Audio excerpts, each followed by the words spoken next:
नमस्कार किसान साथियों। मध्य प्रदेश में भावांतर योजना पर 3 अक्टूबर से पंजीयन शुरू हो चुके हैं। तो जो भी किसान सोयाबीन की फसल को भावांतर योजना पर बेचने चाहते हैं, वो 3 अक्टूबर से अपने पंजीयन करा सकते हैं। पंजीयन शुरू हो चुके हैं, आप यहाँ पर देख सकते हैं। पंजीयन का कार्य अलग-अलग पंजीयन केंद्रों पर किया जा रहा है। तो किसान साथियों, भावांतर योजना में आप पंजीयन कैसे करवाएँगे? कौन-कौन से दस्तावेज़ पंजीयन के लिए लगने वाले हैं? आपको कौन-कौन से कागज़ चाहिए पंजीयन के लिए? और भावांतर योजना में सोयाबीन के पंजीयन की तारीख क्या होने वाली है? कब से कब तक आप पंजीयन करा सकते हैं? इसके साथ ही पंजीयन केंद्र कहाँ पर है?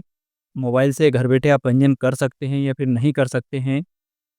1 एकड़ पर कितने अधिकतम सोयाबीन की फसल सरकार भावांतर योजना पर किसानों से खरीदेगी? इसके अलावा बहुत सारे किसानों का यह भी सवाल है कि क्या एमपी किसान ऐप के माध्यम से भी सोयाबीन का पंजीयन किया जा सकता है? तो इन सारे सवालों के जवाब आज की इस वीडियो में हम देने वाले हैं। तो वीडियो को एंड तक देखिएगा। चैनल अगर आपने सब्सक्राइब नहीं किया है, पहली बार हमारा वीडियो देख रहे हैं, तो फटाफट इस वीडियो के नीचे आपको एक छोटा-सा सब्सक्राइब बटन दिख जाएगा। उसको दबाकर चैनल को भी सब्सक्राइब कर लीजिए, ताकि आगे की महत्वपूर्ण जानकारियाँ आप तक पहुँच सकें। तो सबसे पहले तो हम पंजीयन की तारीखों की बात कर लेते हैं। तो सोयाबीन में भावांतर योजना के अंतर्गत पहले सरकार 10 अक्टूबर से पंजीयन शुरू करने का विचार सरकार ने किया था, और इसकी तारीख भी अनाउंसमेंट कर दी थी कि मध्य प्रदेश में 10 अक्टूबर से 25 अक्टूबर तक सोयाबीन के पंजीयन किए जाएंगे। उसके बाद सरकार 1 नवंबर से भावांतर अवधि को लागू करने वाली थी, और 1 नवंबर से 15 जनवरी तक किसानों से सोयाबीन की फसल भावांतर पर खरीदी जाती। लेकिन दोस्तों, मध्य प्रदेश में अधिकांश जिलों में भी सोयाबीन की कटाई चल रही है, और कुछ जिलों में कटाई हो भी चुकी है। तो ऐसे में दीपावली के बाद अगर सरकार पंजीयन प्रक्रिया को शुरू करती और दीपावली के बाद अगर भावांतर योजना को लागू किया जाता, तो किसानों में के बहुत सारे सोयाबीन मंडियों में बिक जाते, और इससे किसानों को बहुत अधिक घाटा होने वाला था। तो सरकार ने किसानों के हित में एक नया निर्णय लिया, और जो सोयाबीन का पंजीयन की तारीख थी, उसको कम किया गया। जो पंजीयन मध्य प्रदेश में 10 अक्टूबर से शुरू होने वाले थे, उसकी तारीख को बदलकर अब सरकार ने कर दिया 3 अक्टूबर। यानी कि अब मध्य प्रदेश में कल से ही 3 अक्टूबर से ही सोयाबीन के भावांतर योजना पर पंजीयन शुरू हो चुके हैं।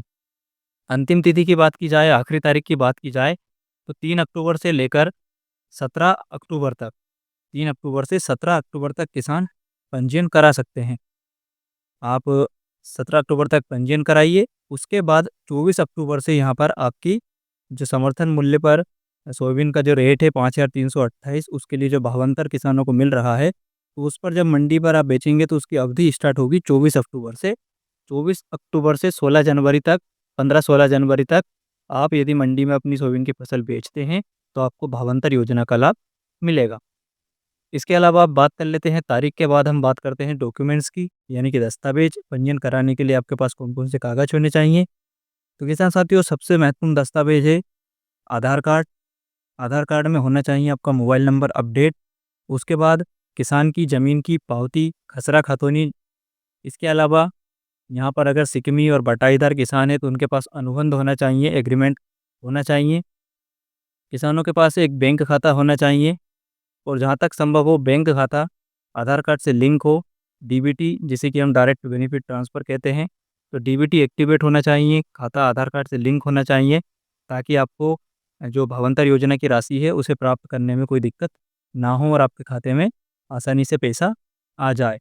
सरकार का कहना है कि भावांतर योजना में पंजीयन के बाद किसानों को, जब भावांतर योजना के तहत रजिस्ट्रेशन होगा, मंडियों में आप अपनी फसल बेचेंगे, तो उसके बाद आपको 15 दिन के अंदर ही आपके खाते में भावांतर की राशि भेज दी जाएगी।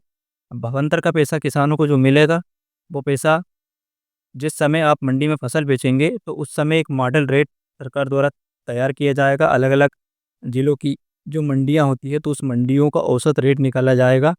सरकार एक मॉडल रेट रेट तय करेगी, और हर 15 दिन में ये रेट अपडेट होगा, और हर 15 दिन के बाद मंडियों के अलग-अलग भाव की समीक्षा की जाएगी, और उसमें से एक मॉडल रेट निकलेगा। उस मॉडल रेट और आपकी जो फसल मंडी में बिकी है, उसका रेट, और जो समर्थन मूल्य 5,328 सरकार ने तय किया है, तो उसके बीच में जो अंतर आएगा, उस राशि को आपके खाते में सरकार भेजेगी, और हर 15 दिन में ये रेट तय होगा, और 15 दिन के अंदर ही आपके खाते में भावांतर योजना की राशि का पैसा आने वाला है।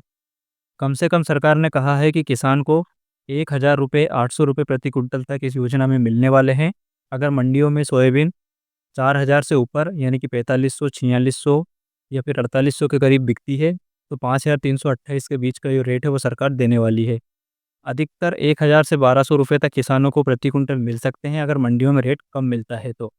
और मध्य प्रदेश की सभी जिलों की मंडियों का यहाँ पर रेट का औसत निकाला जाएगा। उसके बाद ही किसानों को यहाँ पर भावांतर योजना की राशि भेजी जाएगी। तो किसानों को करना क्या है, अभी अपनी फसल को काटना है, पंजीयन कराना है। उसके बाद यहाँ पर जो 24 अक्टूबर आने वाली है, 24 अक्टूबर के बाद ही आप अपनी फसल को मंडी में बेचें, तभी आपको यहाँ पर भावांतर का लाभ मिलेगा।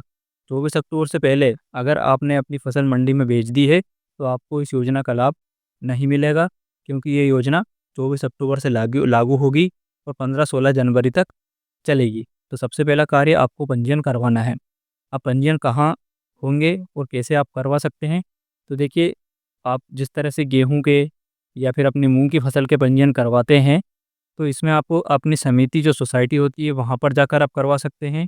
इसके अलावा किसान साथियों, आप कॉमन सर्विस सेंटर या फिर एमपी ऑनलाइन से भी सोयाबीन के पंजीयन करा सकते हैं, लेकिन वहाँ आपको प्रति पंजीयन ₹50 शुल्क का भुगतान करना होगा। एमपी ऑनलाइन या फिर कॉमन सर्विस सेंटर सीएससी के माध्यम से अगर आप पंजीयन कराने जाएँगे, तो वहाँ आपको ₹50 शुल्क भुगतान करना होगा। बाकी अपनी सोसाइटी, समिति, लोक सेवा केंद्र, यहाँ पर अगर आप जाकर पंजीयन कराते हैं, तो यहाँ पर आपको निःशुल्क पंजीयन की सुविधा मिलेगी। आपको यहाँ पर पैसे नहीं देने होंगे। दस्तावेज आप सभी लेकर जाइए। गिरदावरी बहुत ही महत्वपूर्ण है पंजीयन के लिए, तो जो भी किसान पंजीयन कराने जा रहा है, वो एक बार ऑनलाइन अपनी गिरदावरी ज़रूर चेक कर लें। अगर आपकी सोयाबीन की फसल आपने बोई है और गिरदावरी गलती से मक्का की या फिर किसी अन्य फसल की चढ़ी हुई है, तो फिर आपका सोयाबीन का पंजीयन नहीं हो पाएगा। तो आप ऑनलाइन भी घर बैठे अपनी गिरदावरी चेक कर सकते हैं। किसान साथियों, आप अगर हमें कमेंट करके बताएँगे, तो हम आपके लिए गिरदावरी ऑनलाइन घर बैठे चेक करने के पूरा वीडियो बना देंगे। ऑलरेडी एक वीडियो हमारे चैनल पर गिरदावरी चेक करने का हमने पहले से बनाकर अपलोड कर रखा है, तो अगर आप चाहें तो वो वीडियो भी देख सकते हैं। उसके माध्यम से भी आपको ऑनलाइन गिरदावरी चेक करने की पूरी प्रक्रिया की जानकारी मिल जाएगी। क्योंकि गिरदावरी में जो फसल चढ़ी होती है उसी का पंजीयन होता है।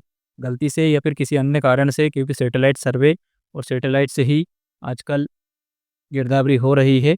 ग्राम के जो लोकल यूथ है, वो भी जाकर खेत में जाकर खेत में सब जगह जा गए हैं और गिरदावरी करी है, लेकिन गलती अगर किसी से हो जाती है और गिरदावरी गलत चढ़ जाती है, तो फिर ऐसे में पंजीयन में भी आपको दिक्कत आने वाली है। तो इसलिए आप गिरदावरी ज़रूर से एक बार वेरीफ़ाई कर लें, उसके बाद पंजीयन कराने जाएँ, ताकि आपको किसी तरह की परेशानी ना हो। पंजीयन करने में अगर कोई दिक्कत आती है, अगर आपके कोई सवाल है इससे रिलेटेड, सोयाबीन के भावांतर योजना के पंजीयन से संबंधित कोई भी सवाल है, तो आप बेझिझक हमें कमेंट करके पूछ सकते हैं। इस वीडियो को सभी किसान साथियों के साथ भी शेयर कर दीजिएगा, ताकि उनको भी सोयाबीन के भावांतर योजना के पंजीयन से संबंधित जानकारियाँ मिल सके। अगर आपने अब तक हमारे चैनल को सब्सक्राइब नहीं किया है, तो इस वीडियो के नीचे एक छोटा-सा सब्सक्राइब बटन दिख जाएगा, उसको दबाकर फटाफट से चैनल सब्सक्राइब कर लें, ताकि आगे की महत्वपूर्ण जानकारियाँ भी आपको वीडियो के माध्यम से मिल सके। साथियों, मध्य प्रदेश में जो अभी हाल ही में फसल बीमा की राशि दूसरी मिलने वाली है, उसको लेकर भी एक बड़ी अपडेट आने वाली है, तो उसकी जानकारी भी हम वीडियो बनाकर आपको देने वाले हैं। तो चैनल ज़रूर सब्सक्राइब करके रखिएगा। फसल का जो सोयाबीन का मुआवजा अभी कल मुख्यमंत्री मोहन यादव ने भेजा है, तो उससे रिलेटेड भी बहुत सारे वीडियोज़ चैनल पर हमने दिए हैं। किसानों के सभी सवालों के जवाब हमने वीडियो के माध्यम से देने का प्रयास किया है, तो आप उन वीडियो को भी जाकर देख सकते हैं। तो आज के वीडियो में इतना ही।